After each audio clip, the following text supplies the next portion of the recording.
Mga kapuso, patuloy na binabantayan ng Pag-asa ang isang low-pressure area.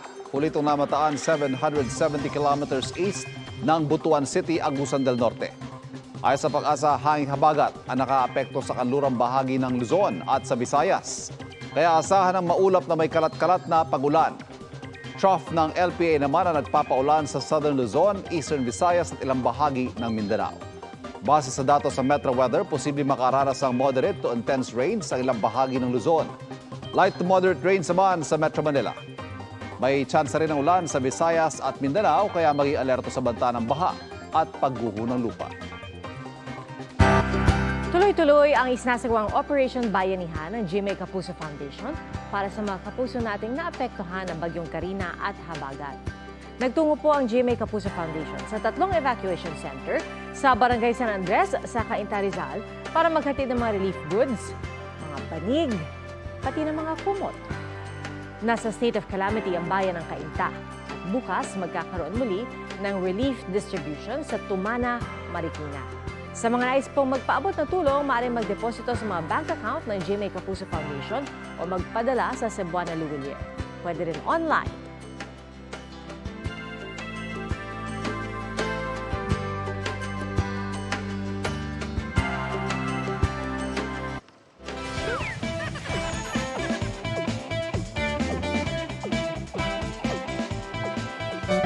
Sustainable fashion with a twist.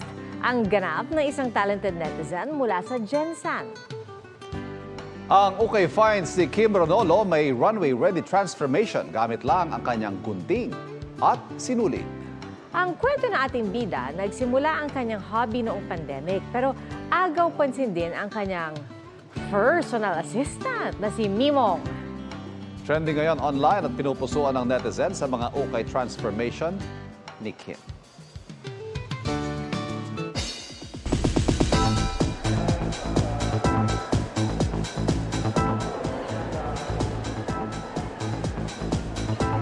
Mga kapuso, ilang oras na lang ay masasaksihan na natin ang power collab ni na Julian San Jose at Stel ng SB19 dito sa New Frontier Theater. Ready na sina Julian at Stel to entertain their fans. Watch this. Ang pagsasani puwersa sa concert stage ng powerhouse talents na sina Julian San Jose at Stel ng SB19 nagsimula raw sa kansyawan ng dalawang coaches sa The Voice. Nag-start kasi ito actually nung The Voice Generations eh.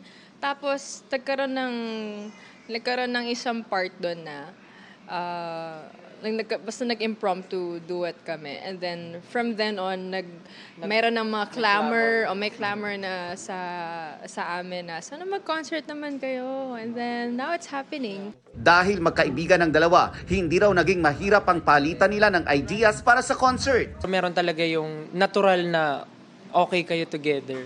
So medyo for me, hindi ako nahirapan mag-adjust kay Julie kasi si Julie magaling rin mag-adjust sa mga tao sa paligid niya. So madaling kasama. Kabilang sa mga makakasama nila sa concert, sina SB19 members Pablo at Josh. Hindi lang for entertainment ang concert dahil magkakaroon ng GMA Kapuso Foundation booth sa 2 araw ng concert para tumanggap ng mga donasyon. We also want to really help lahat ng mga naapektuhan nung bagyo and of course nung pagbaha, di ba? It's GMA Kapuso Foundation, 1Z, and with 18 talaga yung nagplano ng lahat na to. And inisip din talaga nila to just to, bukod sa meron kaming concert, makapaghatid din ng tulong sa mga taong kailangan din ng tulong talaga, lalo na sa mga ganitong panahon. Mga kapuso, patuloy na tumutok sa mga balita. Mag-subscribe sa GMA Integrated News sa YouTube.